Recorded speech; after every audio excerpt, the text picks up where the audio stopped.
আসসালামু আলাইকুম। সবাইকে স্বাগত জানাচ্ছি ব্রেন বুস্টার সিরিজের প্রথম পর্বে।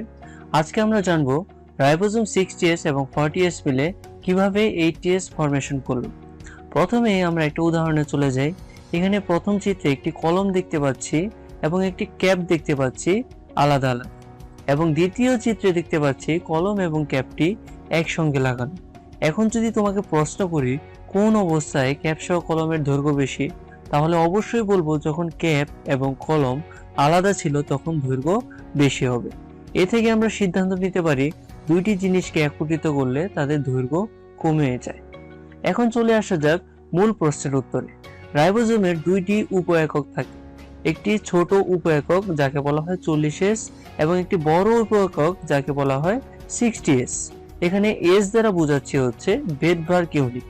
এটি হচ্ছে কোনো একটি জিনিসকে সেন্ট্রিফিউজ মেশিনের মাধ্যমে যদি আমরা ঘোরাতে ঘোরাতে সম্পূর্ণরূপে অধঃক্ষিপ্ত করতে যদি 10⁻³ সেকেন্ড সময় লাগে, তাহলে আমরা তাকে বলি 1 সেকেন্ড। অর্থাৎ রাইবোজোমের ছোট উপ একক 40s বলতে বোঝায় একে সেন্ট্রিফিউজ মেশিনের মাধ্যমে ঘুরে সম্পূর্ণরূপে অধঃক্ষেপ করতে সময় লাগবে 40 × 10⁻³ সেকেন্ড।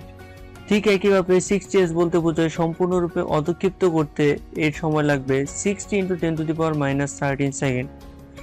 এখন দুইটি উপ একককে যদি আমরা একত্রিত করি তাহলে এরা একে অপরের সাথে ওভারল্যাপিং করে এবং তাদের সম্পূর্ণটির অধঃক্ষেপণের সময় গিয়ে দাঁড়ায় 80 × 10⁻³ সেকেন্ড, যাকে আমরা বলি 80s।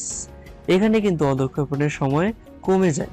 ঠিক যেমনি ভাবে কলমের সাথে ক্যাপ একত্রিত করা হলে তাদের দৈর্ঘ্য কমে যায়। আশা করি তোমরা সবাই উত্তরটি পেয়েছো।